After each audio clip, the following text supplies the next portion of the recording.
I remember standing on the threshold of the old condominium, keys trembling in my hand. The building rose before me like a forgotten relic, its windows dark, its facade faded by time and weather. There was no welcome here, only silence. A single elevator light flickered beside the entrance like it hadn't decided yet whether it was alive or dead. I took a breath and entered the code the lawyer gave me, the numbers of a man I never knew well. My uncle, apparently. The keypad clicked, then buzzed. The door eased open with a tired groan, revealing a lobby cloaked in shadows. The overhead lights barely worked. One blinked lazily above a vending machine filled with ancient snacks. The air reeked of old carpet and something else, something metallic. I stepped inside, and the door shut behind me with a sound that made me flinch. The silence after was worse. In front of me stretched a long, narrow hallway. To my left, the elevator doors stood shut, dark and unpowered. A small red X was scrawled across them in faded tape. I tapped the call button anyway. Nothing. No response. Not even the usual mechanical hum. I turned back to the hallway. The stairwell was supposed to be at the end. I started walking. My footsteps echoed. Every few steps, I passed a door. All identical, evenly spaced, nothing to distinguish one from the next. Room 307. Room 308. Room 309. I walked on. Room 307 again. Then 308. Again. I stopped. Looked back. The same doors stretched behind me, undisturbed. But something didn't feel right.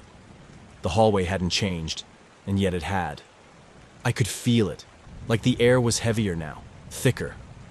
I turned around and walked back the way I came. The numbers had changed. 306, 305. That made no sense. I should be back at 309 by now. I hadn't turned a corner. I hadn't climbed or descended any stairs. I just turned around. I shook my head, trying to reason through the anxiety building in my chest. "Hello?" I called. My voice echoed, thin and uncertain, bouncing off the dull green wallpaper. No answer. Then I heard it. A faint sound behind me. Footsteps, software shuffling, growing closer. I spun around. Nothing. No one was there. The corridor behind me was lit by every bulb now, almost aggressively so. Every door was closed, every number still incorrect. 308. 309. I turned back the way I'd been going and walked faster. My heart pounded. My eyes darted to every corner. I wasn't imagining it. The hallway was changing. At the far end, the stairwell door stood slightly open. I hadn't touched it. I hadn't seen anyone else here. I reached for it and pushed it wide. Cold air spilled out, thick and unmoving. Inside was nothing but pitch, a concrete stairwell that fell away in silence. I hesitated. Then I stepped through, and the door shut behind me with a final thud. The moment I turned back, the corridor betrayed me. I had only walked 30 feet, maybe less, but as I retraced my steps, the door numbers were wrong. Room 306, then 305. I stopped. I stared. I'd just passed 309. I was sure of it. I'd seen the number clearly, twice. A trick of the light, I told myself. Old buildings shift. Maybe signs fall out of order. Maybe I made a mistake. I turned around again, determined to get to the stairwell. I kept my eyes locked forward this time, forcing my breathing to steady. Room 302. Room 301. I stopped again. My stomach dropped. That wasn't possible. I had turned back toward the original direction, toward the staircase. And yet the numbers were counting down. Worse still, the hallway stretched longer now. What was once a narrow corridor had grown, the walls seeming to inch away with every step. The light at the far end was so distant it flickered like a star in fog. I took a slow step forward. My shoes scuffed the floor. That sound seemed louder than it should have been. The silence was too complete. I was beginning to hear the hum of my own blood in my ears. Then came another sound. Footsteps. Not mine. Software slow. Measured. Behind me. I froze. Every hair on my body stood up. I didn't turn immediately. I held my breath, listening. The steps were shuffling now, like bare feet dragging across the carpet. I spun around. Nothing. The corridor behind me was fully lit, every bulb glowing steadily now. The doors were closed, numbered in order, mocking me. Room 308, room 309. Exactly how it should have been. But that wasn't what I'd just walked through. I looked down at my hands. They were shaking. I hadn't realized I'd been clenching the key until now. I still held it like it was a weapon. "Hello?" I called out, the word catching in my throat. No response, just the lights, just the same wallpaper, just that awful, stagnant smell. I started to walk faster, not running, not yet, but fast enough that my heart had to keep pace. The hallway felt longer with every step, like I wasn't moving at all. Then I saw it. The stairwell door. Open. Not ajar. Not cracked. Wide open, like it had been waiting for me. I stopped at the threshold. I didn't remember seeing it before. Not open. Not even closed. I hadn't even passed it. But now, here it was. A hollow rectangle of pitch black, swallowing the light. I stepped closer. Cold air brushed my skin like a breath. No sound, no wind. Just the hum of the hallway lights, dimming slightly behind me. I looked back. Every door was closed. Every light still on. But the corridor no longer looked the same. I turned back to the open stairwell and stepped inside. The moment I crossed the threshold, the lights from the hallway vanished, like someone had flipped a switch. I flicked on the flashlight from my phone. The beam cut through the dark like a blade, landing on dusty stairs that twisted up and out of sight. I put my hand on the rail. It was cold, wet, and somewhere above me, I heard breathing. Not mine.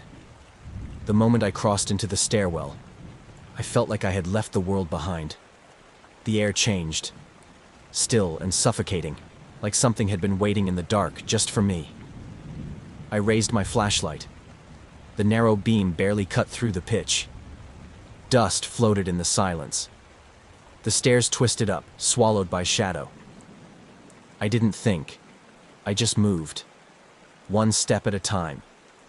Each footfall echoed too long, like the space was deeper than it should have been. I paused, trying to hear if the footsteps from the hallway had followed me. Nothing. Only the sound of my own breathing, ragged and uneven. I continued climbing. The flashlight trembled in my hand. The steps were concrete, worn smooth in the middle, as if they'd been used 1,000 times. And yet the dust was undisturbed. Not a single footprint. Not even mine. Halfway up the next flight, I stopped. There was a sound. Not quite a voice. Not quite a breath.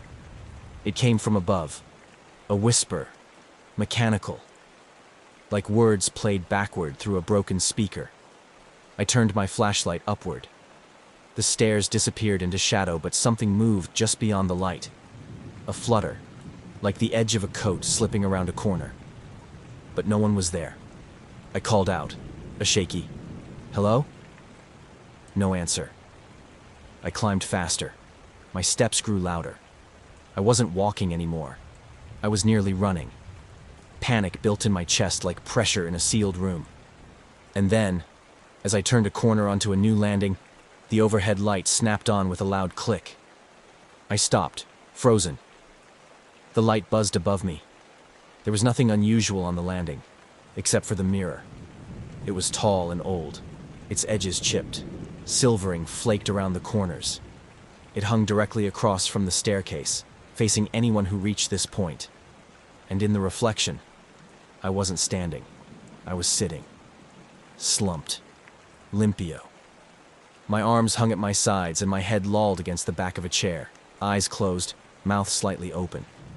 Still. I blinked hard, shook my head. I was standing. I was standing. I waved my hand. Nothing changed. The figure in the mirror didn't move. It wasn't mirroring me at all. I stepped back in horror, stumbling against the railing. My flashlight clattered to the floor, its beam spinning wildly. I dropped to my knees, fumbling for it, never taking my eyes off the mirror. Then the light flickered. Once. Twice. Darkness. And when the overhead bulb steadied again, the mirror was empty. No reflection. No figure. No chair. Just the blank, cracked surface of old glass. I retrieved my flashlight with a trembling hand. I was sweating, my heart racing like it would burst. I told myself it was a trick, a hallucination, just fear messing with me. But deep inside, something was shifting. Something cold. A realization I couldn't quite form in words. Maybe I had never left the lobby at all. I stood frozen on that landing, the cold from the railing seeping through my fingertips. The mirror hadn't moved, but everything inside me had. What I saw wasn't possible. I stared at it. Not a reflection, but a window to something I couldn't explain. Me, slumped in a chair. My limbs dangled like a marionette with cut strings. My head lolled to the left, chin touching my chest. Eyes closed, mouth half open, still. But I was standing there, awake, flashlight in hand. Wasn't I? I waved at the mirror. The figure didn't move. My breath caught in my throat. Something was off about the room and the reflection. It wasn't the stairwell. There was no railing behind me, no concrete walls. There was only dim light, peeling wallpaper, and a cracked tile floor I didn't recognize. I stepped closer, barely aware of my feet moving. My reflection didn't budge. The scene was stuck, like a paused video. I reached a hand toward the glass. The second my fingers hovered near the surface, the overhead light buzzed and flickered violently. I recoiled, heart pounding, stumbling backward. My foot caught on the edge of the landing. I tripped. The flashlight skittered from my hand, spinning light across the stairwell as I hit the ground hard.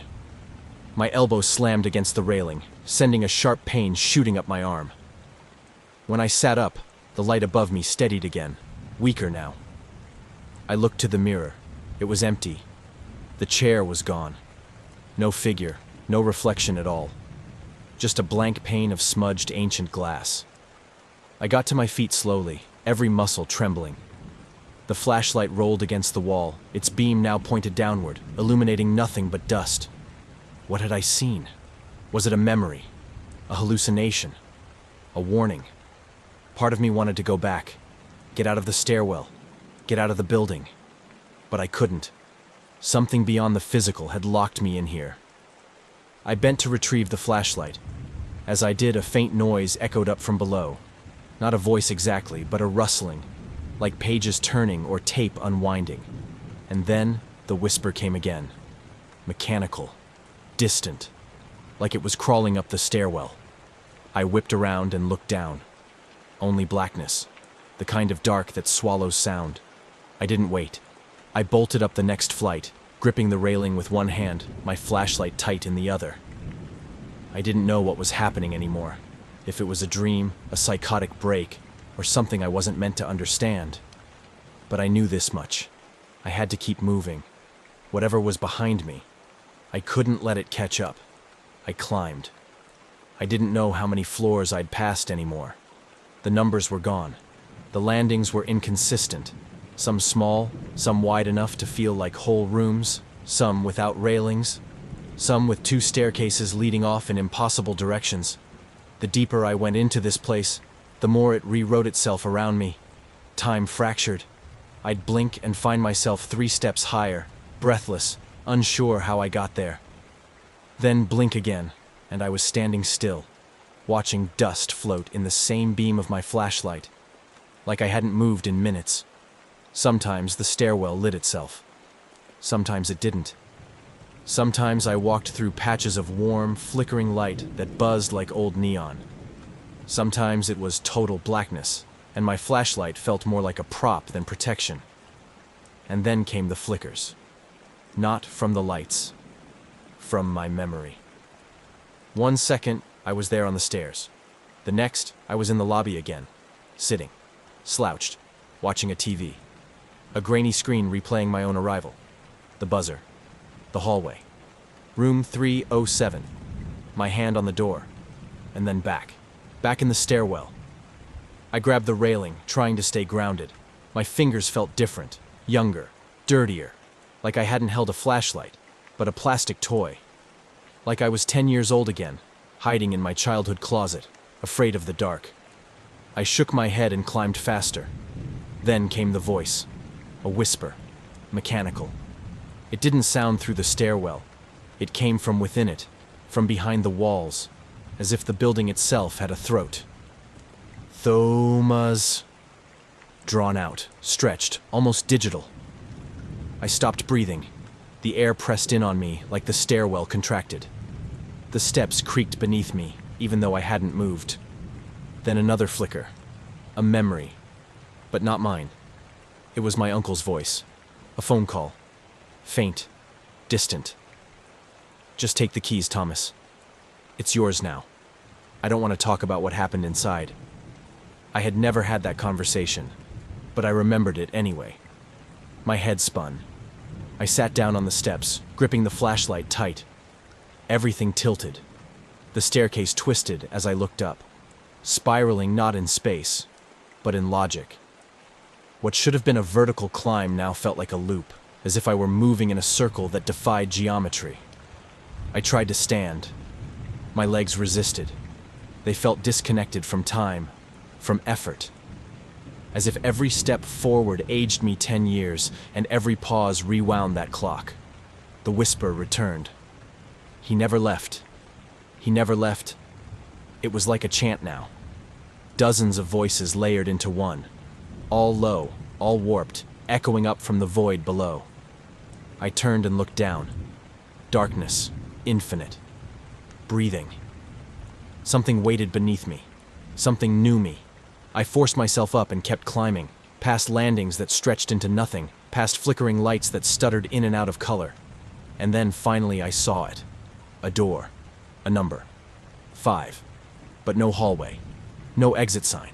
Just that single digit painted on concrete. And beyond it, silence so perfect it felt like screaming. The door marked 5 was the only thing in sight. No hallway. No other doors. Just that one symbol burned into cracked concrete. I stood there, flashlight beam jittering in my trembling hand, trying to summon the strength to reach for the handle. And then it moved on its own. With a soft creak, the door eased open. No wind, no push. Just the quiet sigh of something waiting too long finally being released. I stepped through. The contrast hit me like a slap. Gone was the cold concrete stairwell. The grime, the shifting walls. I stood now in a hallway so pristine it felt unreal, like a movie set trying too hard. The floor gleamed.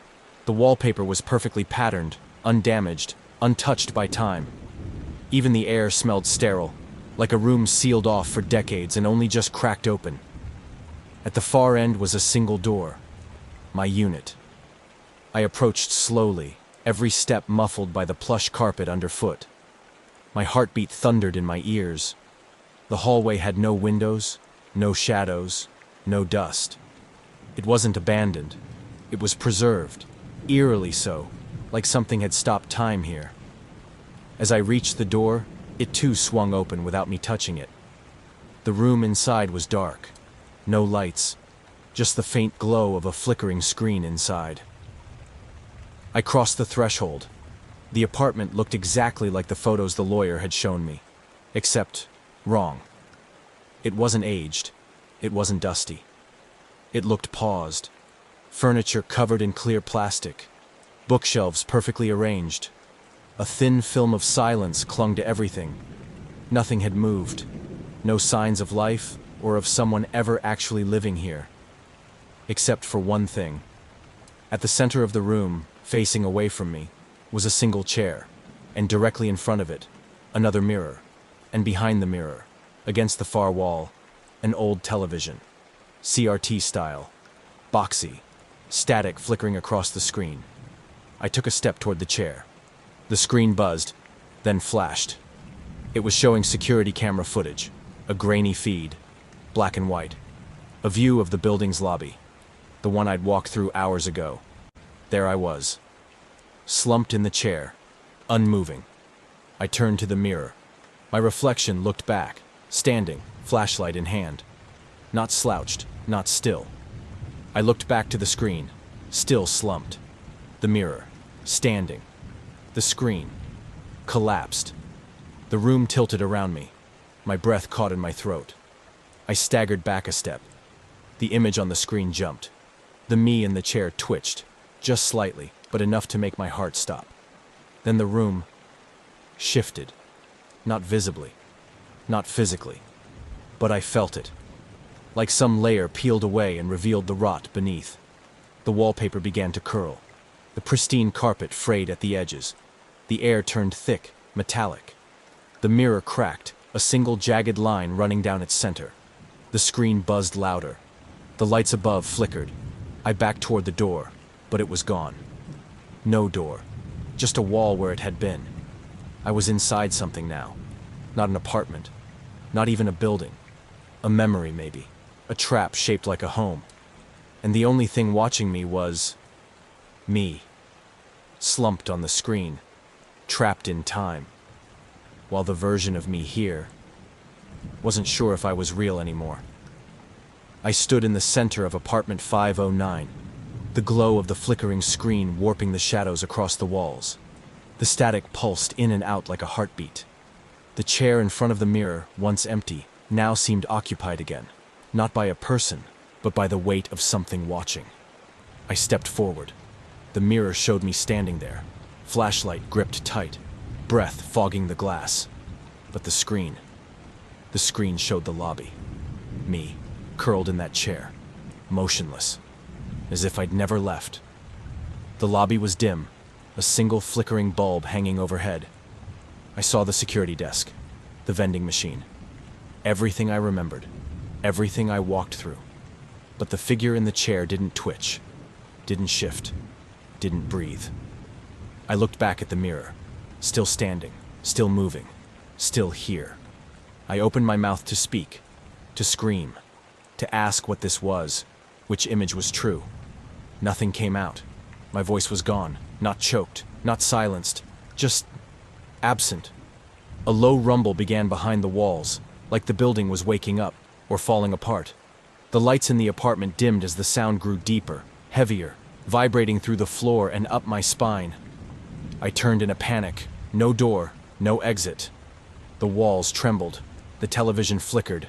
Now the static was gone. The screen showed only me. The camera angle had changed.